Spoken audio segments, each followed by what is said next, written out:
Shalom anak-anak, apa kabarnya? Teacher yakin kita semua masih dalam keadaan luar biasa sehat. Hari ini kita akan melanjutkan pembelajaran kita. Kita sudah memasuki tema kedua, subtema.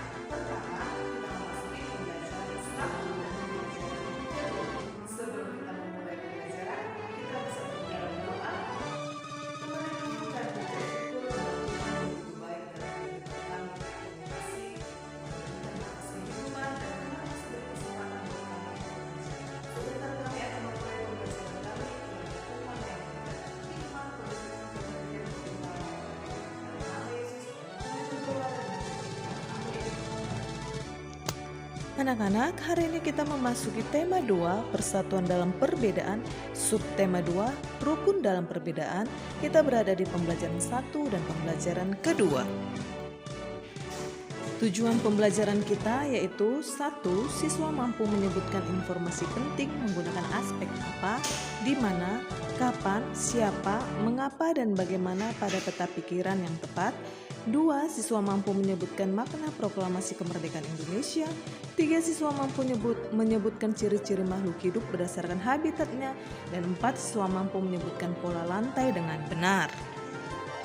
Mari kita buka buku paket kita halaman 1, pembelajaran ke-1. Rukun dalam perbedaan. Proklamasi kemerdekaan menjadi tonggak sejarah bagi perjuangan bangsa Indonesia. Meskipun terdiri atas suku yang berbeda, rakyat Indonesia bersatu dalam memproklamirkan kemerdekaan negara Indonesia.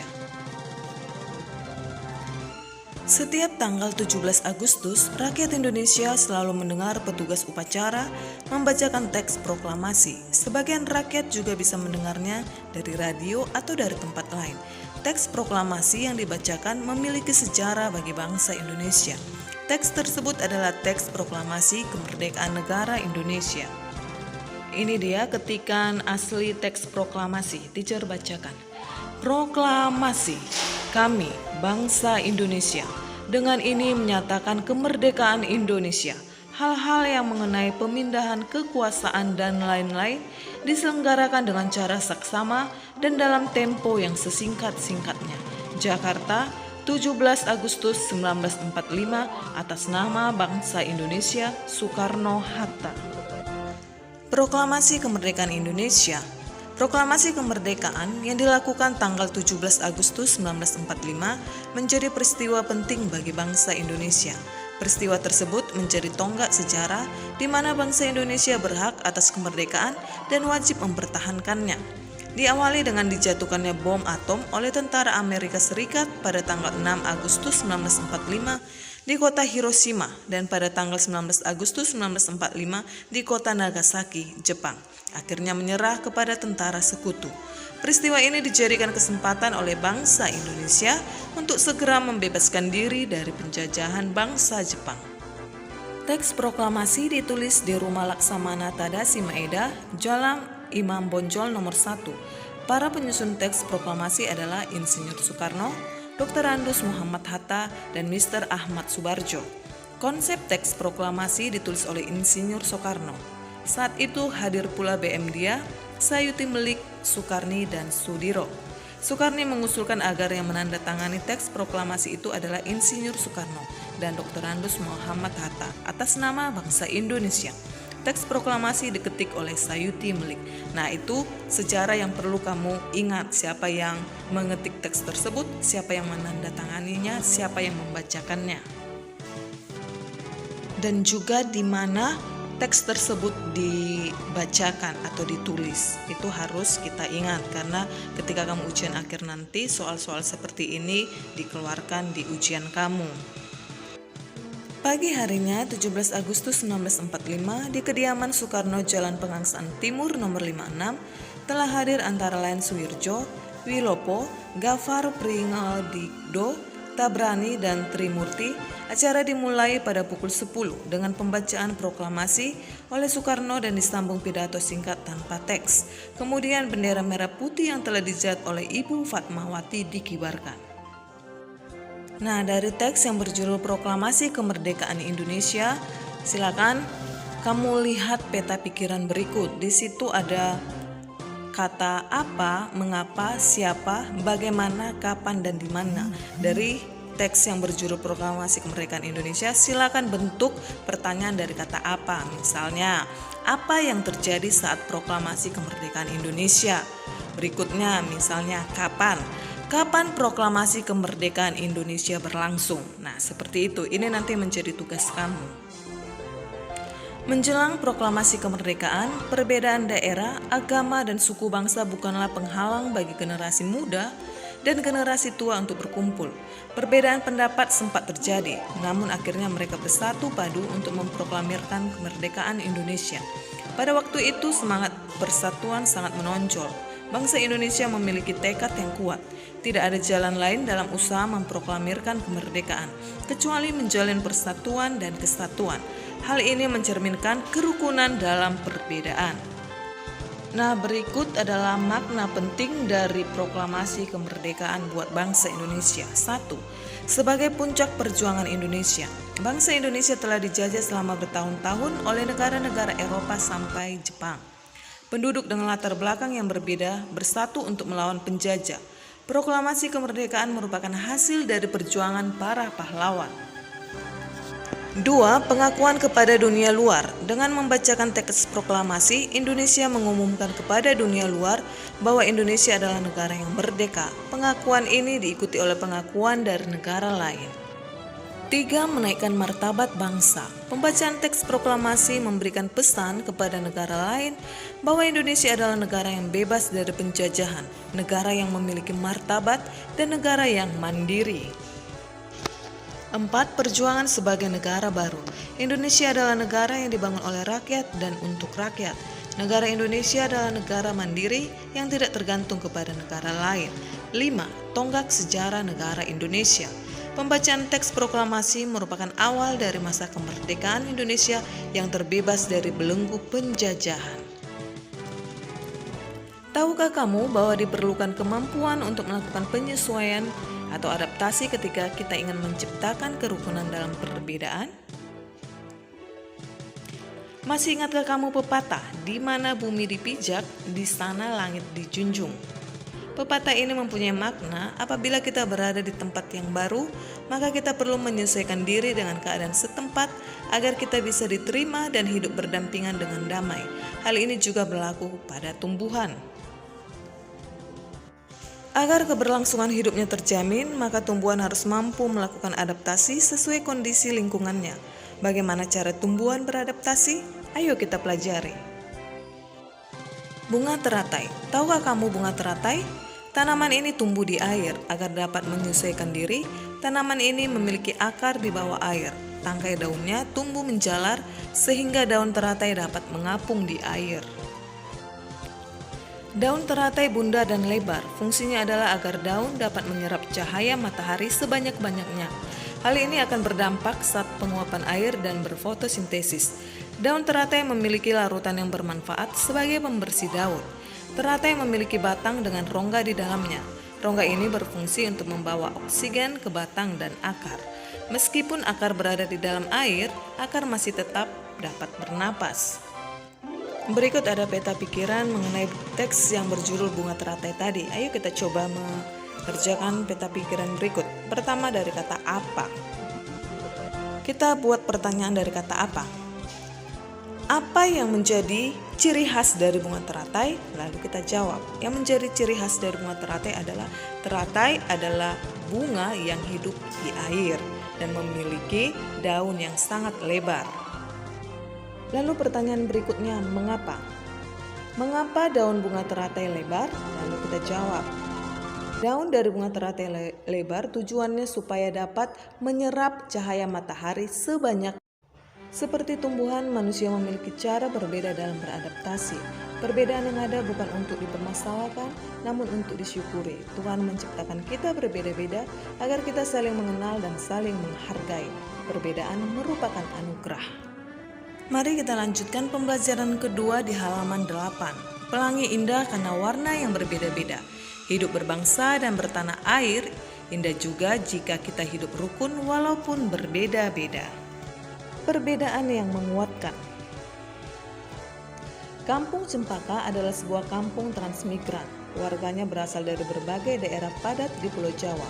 Hal ini menjadikan mereka berbeda suku maupun agama. Di kampung Cempaka hiduplah 5 orang sahabat. Ada Asna yang berdarah Sunda, Utami dari Banyuwangi, Tony seorang anak etnis Tionghoa yang sebelumnya tinggal di Semarang, Wande dari suku Tengger, Jawa Timur, dan Marta anak seorang pendeta yang dahulu tinggal di Solo. Di kampung Cempaka, rumah mereka bersebelahan dan mereka pergi ke sekolah yang sama. Itu sebabnya mereka sangat akrab. Mereka suka bermain bersama dan sering menghabiskan waktu di rumah satu sama lain. Meskipun berbeda suku, kebersamaan begitu kental terlihat dalam keseharian mereka. Bersama anak-anak lain di kampung Cempaka, mereka setiap akhir minggu berkumpul di balai utama kampung. Biasanya selain berolahraga bersama, mereka juga kerap berkeliling di rumah warga, membantu melakukan apa saja yang dibutuhkan warga. Kadang-kadang mereka membantu warga lanjut usia, sekedar membereskan rumah atau menyiapkan makanan. Sesekali mereka juga membantu orang tua yang sedang bekerja bakti membersihkan lingkungan. Dari Tony, mereka belajar menari barongsai. Lalu mereka ajarkan tarian itu kepada anak-anak sekampung. Sementara itu setiap tiba saat panen, Wande dan keluarganya akan sibuk memimpin warga membuat tumpeng gede, yaitu nasi khas dari daerah Tengger yang dibuat untuk mensyukuri berkat Tuhan dalam wujud panen raya. Sikap toleransi yang ditunjukkan kelima sahabat itu memang sekedar berupa hal-hal kecil. Hal kecil dalam keseharian itulah yang mencerminkan kehidupan Bhinneka Tunggal Ika di kampung Cempaka yang kaya akan perbedaan. Mereka hidup damai, berdampingan, dan tulus saling menjaga. Nah, nanti yang menjadi tugas kedua kalian adalah menjawab soal seperti ini. Apa perbedaan yang ada? Maksudnya perbedaan apa saja yang ada di lingkungan rumah atau lingkungan sekitarmu, misalnya perbedaan agama atau suku, seperti itu. Lalu bagaimana menyikapinya? Kamu jelaskan bagaimana menyikapi perbedaan agama dan suku tadi. Lalu apa manfaat hidup rukun? Kamu jelaskan apa manfaat hidup rukun. Sikap yang diperlukan untuk mencapai persatuan dan kesatuan. 1. Peduli. 2. Mendahulukan kepentingan bersama. 3. Memiliki sikap toleransi. Lego-lego, tari adat Alor bermakna persatuan. Tarian adat adalah salah satu kekayaan budaya yang disampaikan secara turun-temurun dari nenek moyang. Tarian adat kerap memiliki pesan dan makna yang luhur. Salah satunya adalah ada tari lego-lego dari Kabupaten Alor, Nusa Tenggara Timur atau NTT. Tarian ini ditunjukkan untuk mengajak masyarakatnya bersatu membangun kampung dan negeri. Pada masing-masing kawasan di Kabupaten Alor terdapat gaya tari dan nyanyian yang berbeda-beda. Namun formasinya tetap sama, yakni lingkaran. Masing-masing nyanyian dan pantun yang diungkapkan saat menari memiliki arti serta harapan yang berbeda-beda. Beberapa literatur menyatakan bahwa tarian ini sempat menjadi tari perang. Sekarang tarian ini lebih sering digunakan untuk menyambut tamu. Tamu disambut oleh masyarakat yang dituakan lalu diajak menuju sebuah pohon besar yang rindang. Dengan beberapa warga perempuan yang berpegangan tangan mengelilingi pohon, tamu dipersilakan untuk ikut serta dalam tarian tersebut. Dengan gerakan kaki yang diatur sedemikian rupa, penari akan bergerak mengitari pohon. Pada saat yang sama, sirip pinang dan minuman kopi ditawarkan. Gerakan kaki dan nyanyian di masing-masing daerah bisa saja berbeda, namun bentuk formasi lingkaran dan komponen tradisional lainnya tetap sama. Di dalam lingkaran ada 3 lelaki yang memiliki tugas berbeda. Ada pemukul gong yang nadanya akan digunakan untuk menghitung langkah penari, kemudian ada seorang lelaki yang bernyanyi sekaligus mengucapkan pantun, dan seorang lagi bertugas membagikan sirip pinang serta minuman sopi. Posisi dalam menari perlu diperhatikan oleh seorang penari. Pengaturan posisi ini disebut dengan pola lantai. Seorang penari harus memperhatikan perpindahan, pergerakan, dan pergeseran posisi saat menari. Pola lantai adalah pola dena yang harus dikuasai oleh seorang penari dan berfungsi untuk membuat posisi dalam sebuah ruang gerak. Berikut jenis-jenis pola lantai. Pola lantai vertikal atau lurus. Tari klasik banyak menggunakan pola lantai vertikal. Penari membentuk garis vertikal, yaitu garis lurus dari depan ke belakang atau sebaliknya. Pola lantai ini memberikan kesan sederhana tetapi kuat. Misalnya tarian yang menggunakan pola lantai boleh kamu lihat di gambar. Selanjutnya pola lantai horizontal atau lurus ke samping. Contohnya adalah tari saman. Ya, tari saman menggunakan pola lantai horizontal. Kamu bisa lihat di gambar. Berikutnya pola lantai diagonal. Penari berbaris membentuk garis menyudut ke kanan atau ke kiri. Contohnya tari gending Sriwijaya dari Sumatera Selatan. Berikutnya pola lantai garis melengkung. Penari membentuk garis lingkaran. Tari rakyat dan tari tradisional banyak menggunakan pola ini. Pola lantai ini memberi kesan lemah dan lembut.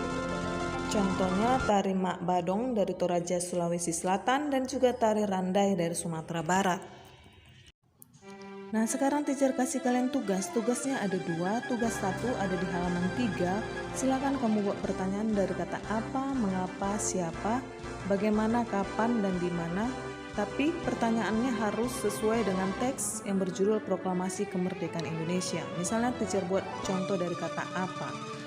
Dari kata apa? Contohnya, apa yang terjadi pada tanggal 17 Agustus 1945? Itu pertanyaannya. Lalu nanti kamu jawab. Yang terjadi pada tanggal 17 Agustus 1945 adalah pembacaan teks Proklamasi Kemerdekaan Indonesia. Nah, kamu lanjutkan dengan pertanyaan yang lainnya, lalu nanti jangan lupa kamu jawab sendiri. Tugas kedua ada di halaman 10, itu ada 3 pertanyaan. Apa perbedaan yang ada? Bagaimana menyikapinya? Apa manfaat hidup rukun? Nah, ini maksudnya rukun dalam perbedaan di tempat kita tinggal atau di kompleks atau perumahan kita tinggal. Misalnya, apa perbedaan yang ada? Perbedaan yang ada di tempat tinggal kalian apa saja? Perbedaan agama, perbedaan suku, atau perbedaan apa lagi? Silakan kamu tuliskan nanti. Lalu bagaimana kalian menyikapi perbedaan kalian tersebut dan apa manfaat hidup rukun? Nanti kamu jelaskan. Jangan lupa menulis soalnya dan menulislah dengan rapi. Lalu nanti teacher akan kirimkan link Zoom meeting kita supaya kita dapat berdiskusi di Zoom meeting nanti. Terima kasih atas perhatiannya. Tuhan Yesus memberkati. Dari hari ini kiranya bermanfaat buat kita semua. Sebelum kita akhiri, kita kembali berdoa. Terima kasih Tuhan Yesus, selama belajar tadi kami